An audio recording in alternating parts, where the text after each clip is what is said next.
اپنی زندگی میں اللہ کی مدد کی طرف بڑھیں، مالک کی مدد کا حصول اختیار کرنے کی کوشش کریں، اللہ کے ساتھ اپنے آپ کو جوڑیں۔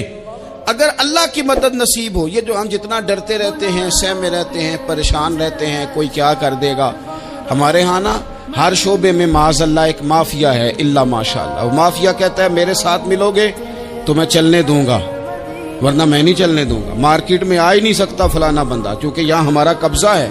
اور میرے بھائی پھر بہت سارے لوگ جن کی نیتیں اور ارادے بڑے اچھے ہوتے ہیں شروع میں، وہ بھی اس مافیا کا شکار ہو جاتے ہیں اور ان کے رنگ میں رنگ جاتے ہیں۔ یاد رکھنا، کسی شخص کی بلیک میلنگ کا کبھی شکار نہ ہونا، کبھی کسی کی میٹھی اور مسجع مکفہ باتوں کا شکار نہ ہونا۔ کوئی کیا کر سکتا ہے اگر اللہ مددگار ہو تو؟ جس کو رب کریم اٹھانا چاہے اسے کوئی گرا سکتا ہے؟ ہم یہ ڈرے ڈرے سہمے پریشان فیصلہ کرنے کی طاقت نہیں، مجھے چلنا چاہیے کہ نہیں، اٹھنا چاہیے کہ نہیں، کرنا چاہیے، اٹھ باندھ کمر کیوں ڈرتا ہے؟ پھر دیکھ خدا کیا کرتا ہے۔ حضرت عبداللہ ابن عباس فرماتے ہیں میرے نبی پاک علیہ السلام نے میری تربیت فرمائی، حضور نے میری تربیت فرمائی، اور محبوب پاک علیہ السلام نے فرمایا عبداللہ یاد رکھنا، یہ نوجوان دوست میری بات لکھ لیں، پریشان لوگ میری بات لکھ لیں، جن کے پاس قوت فیصلہ نہیں وہ اس بات کو لکھ لیں۔ حضرت عبداللہ ابن عباس فرماتے ہیں میرے نبی پاک علیہ السلام نے مجھ سے فرمایا تھا عبداللہ سن، اگر ساری دنیا مل کے تیرا کوئی نفع کرنا چاہے کر نہیں سکتی جب تک میرے رب کی رضا نہ ہو، اور فرمایا ساری دنیا مل کے تیرا کچھ بگاڑنا چاہے تو عبداللہ بگاڑ نہیں سکتی جب تک رب کریم کی حکمت کا تقاضا نہ ہو۔ لوگوں سے ڈرنا، لوگوں کی طرف دیکھنا، ماحول دیکھ کے اپنے راہ کا تعین کرنا، ہر بندے کے خیالات کے مطابق ڈھلنے کی کوشش کرنا، فلانا نہ ناراض ہو جائے، فلانا نہ ناراض ہو جائے، وہ جس نے ہونا ہو جائے، بس رب رسول ناراض نہ ہو۔ اپنی زندگی میں اپنے مالک کو مولا جان کے، بل اللہ مولاکم، اللہ تمہارا مولا ہے، وَهُوَ خَيْرُ النَّاصِرِينَ، وہ بہترین مددگار ہے۔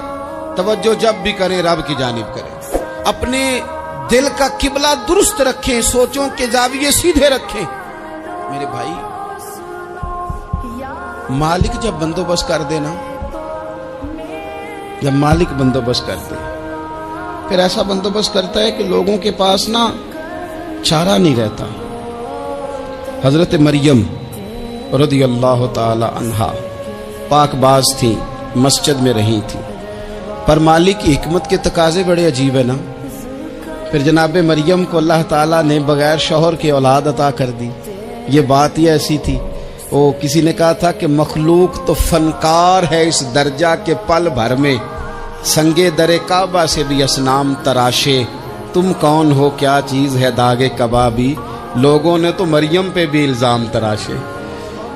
تو لوگوں نے کہا کدھر سے لے آئی بچہ، تیرا باپ تو ایسا نہیں تھا، کہاں سے لے آئی؟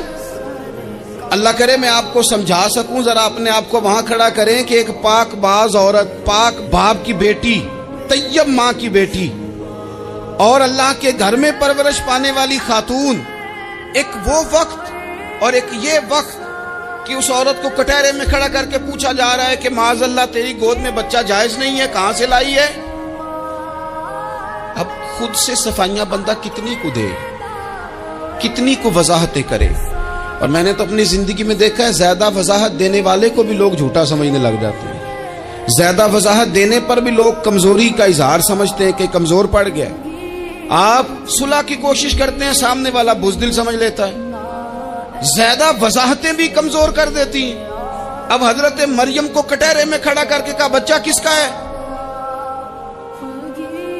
تو پھر خدا بندوبست جب کرے، اللہ جب مددگار ہو، تو پھر حضرت مریم کی گواہی درختوں سے نہیں دلوائی، اس نے پتوں سے نہیں دلوائی، پھر فرشتے نہیں بھیجے۔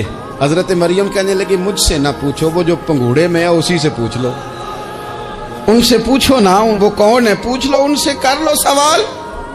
انہوں نے کہا پنگوڑے میں چند دنوں کا بچہ، یہ جواب دے گا؟ مددگار تھا رب، ان کی برات کا اعلان کرنا تھا مالک نے، اور جب مالک اعلان کر دے، جب مالک تیری صفائی دینا چاہے، جب مالک